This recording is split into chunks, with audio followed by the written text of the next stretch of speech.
Derrière tout ça, vous travaillez la patience, vous travaillez le travail d'équipe, comme tu le dis.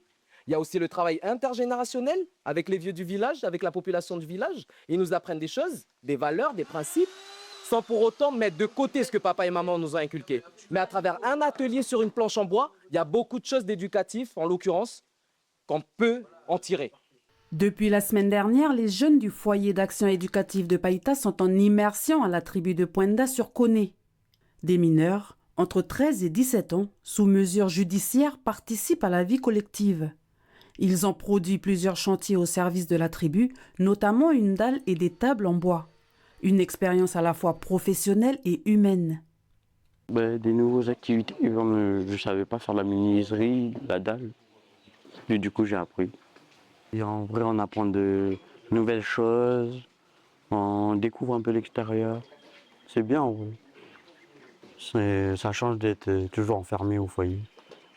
J'ai découvert un nouveau mode de vie, même si j'ai grandi à la tribu, mais pas trop comme ça, en faisant du travail comme ça. J'ai appris beaucoup de choses. Franchement, c'était bien.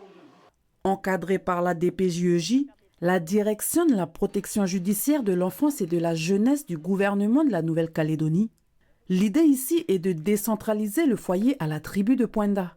Un dispositif inédit pour ces jeunes, mais aussi pour l'équipe encadrante.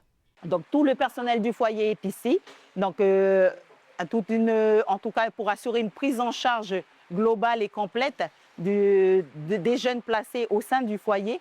Donc l'objectif qui est recherché derrière, c'est qu'on puisse sortir des sentiers battus, pouvoir assurer nos missions, mais en milieu tribal. Pour Emmanuel, éducateur spécialisé au foyer, ce séjour est concluant.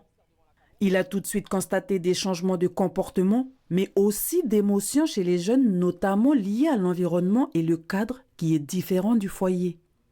On peut rectifier le tir, ils sont encore jeunes et c'est ça l'avantage. C'est que certes, oui, c'est vrai qu'il n'y a pas de barrière, il n'y a pas de locaux, il n'y a pas les murs, mais il y a la confiance, il y a un travail sur soi. Il y a aussi le fait que là, ils se posent la question sur les tenues et tout, mais derrière tout ça, il y a un travail sur demain, ils vont aller au travail. On les prépare aussi au monde du travail. Il y a une tenue pour le travail, il y a une tenue pour aller voir ses amis, il y a une tenue pour sortir. Ils ne comprennent pas le sens et dans chaque chose qu'on fait, il y a un sens.